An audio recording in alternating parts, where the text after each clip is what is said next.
Welcome back to the Daily Bible Reading Group. So glad that you are with us today. It is day 26 of our crawl through Ephesians that we're doing in January and February of 2022.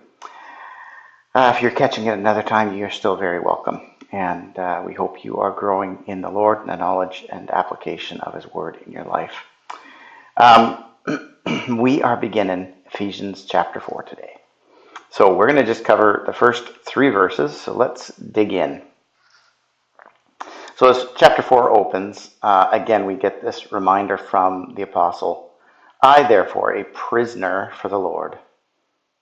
Right? This reminder that he's sitting in prison.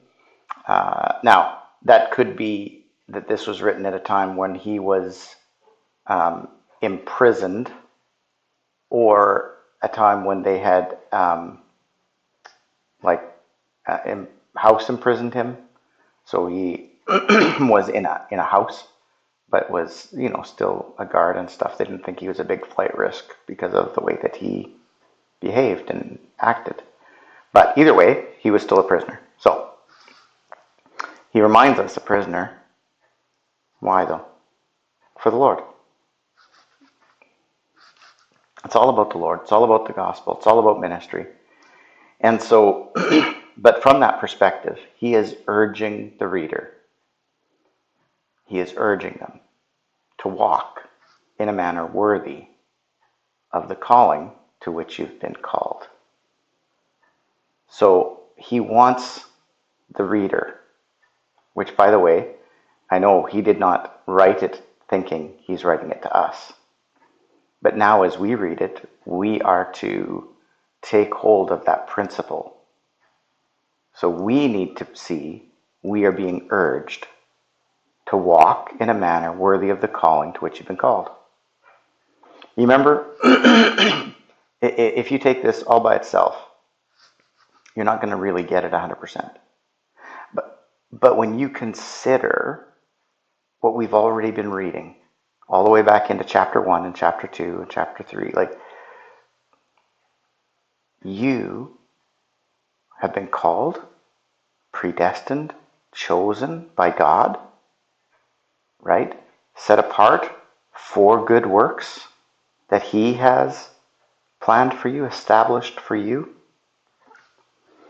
And so now we are to live our lives worthy, fitting, right? Appropriate for that. Okay? And so, obviously, for some people, they might want to dig into, I feel I'm called to a particular ministry, therefore, should I be living differently or whatever? Well, there could be some truth to that, but generally speaking, no.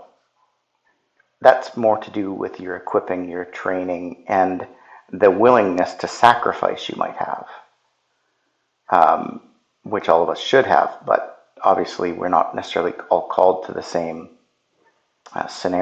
situation. But when you read this, the very next part, verse 2, so live in a manner worthy of the calling to which you've been called, okay? Now he tells you what he's talking about. With all humility and gentleness, with patience, bearing with one another in love, eager to maintain the unity of the Spirit in the bond of peace. You know what he doesn't say in here? He doesn't say, live, right, in a manner worthy of the calling to which you've been called, like adhere to the Mosaic law. No? He doesn't say to, follow a certain subset of the Ten Commandments, though, of course, he would expect that we would be wanting to honor God and follow His ways. But the emphasis he's giving is not on the do's and don'ts. It is on the heart of the matter, the attitude of life. Are we living in humility and gentleness and patience do we bear with one another in love?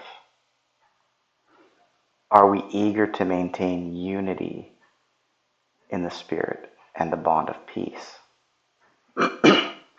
He's talking about how do we live out community, love, care, kindness with our brothers and sisters.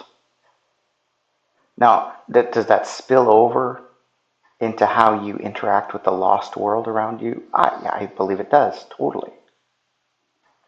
But the emphasis here is bearing with one another.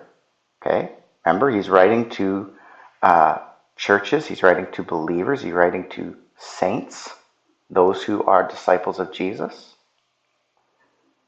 So he wants that community bearing with one another. He wants that foundation of love, our humility and gentleness and patience, and that we would desire to maintain unity. Why? Because we have the same Spirit. We have unity of the Spirit. That's why, on Sunday, I could be in Nace with the church there and feel very much a part of the body. I could feel a strong unity with Brother Cyprian, the pastor there. It's because we share the same Spirit, and we're to have unity based on that. So our unity in our faith is not based on, oh yeah, we all like the same things and like to do the same things, and I have the same hobbies and interests as you, or I'm in the same line of work. No. Our unity is found primarily in the Spirit, and we are to honor that. And so, knowing that this is a wonderful gift we've been given, we're to make sure that we are taming the flesh and our selfish attitudes. Thus, the reminder, humility, gentleness, patience, bearing with one another in love. And so, lots of reminders there for us to apply. I think it is hard because there are times where there are reasons to have what some would consider disunity.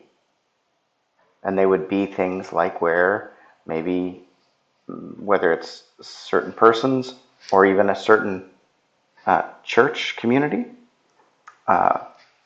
maybe they begin to endorse a teaching, a belief that is not biblical. Or maybe they begin to act in ways that are hurtful and unloving and believe that this is okay. Or a failure to recognize the importance of dealing with sin in the church, for instance. There could be reasons for it, but our attitude of heart is meant to be such that that is like the last thing. And rather, our emphasis is we want to try and maintain unity, love. We want to walk with humility and gentleness and patience with each other. We want to have that peace with our brothers and sisters. And yet, it's not always easy. But it does not mean we give up on it. Remember, when I walk in humility, when you walk in humility, when we do this, when we walk with gentleness and patience and say we're going to bear with one another in love, it means we need to be those who forgive quickly, those who apologize quickly, those who recognize we fail others instead of thinking, I obviously do everything right, everybody else is wrong. That's totally against this concept of humility. And so we want to make sure we're applying this, we're looking at ourselves and saying, Lord, help me to be more like this. Help me to live more with this humility and gentleness and patience, and to bear with my brothers and sisters properly in love and so maintain greater unity of the Spirit and that bond of peace. So lots of things for us to apply there, and not the easiest things. It reads nice and straightforward. Sometimes it's really difficult to do, and we love to excuse our lack of humility, gentleness, patience, love, often by saying, "Oh, it's just who I am. It's how I'm made. It's my personality." Yeah, the flesh reasons are never good reasons, right? The Lord has saved you to be transformed, to look more and more like Jesus, to have more and more of the Spirit active and flowing out of you, not yourself. And so I hope that you, like me, are going to continually be looking at passages like this and saying, "Lord, help me to be more the way you have for me to be." Anyway, we'll leave you with that for today. We'll be back with you again tomorrow. Bye-bye for now.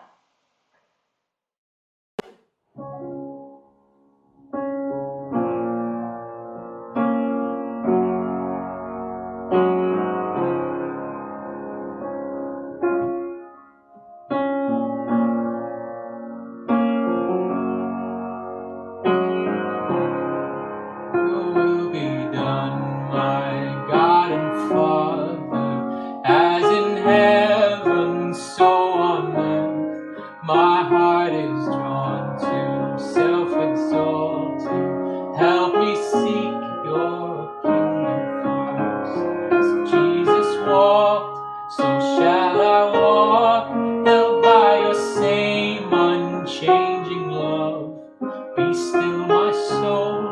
Oh, lift your voice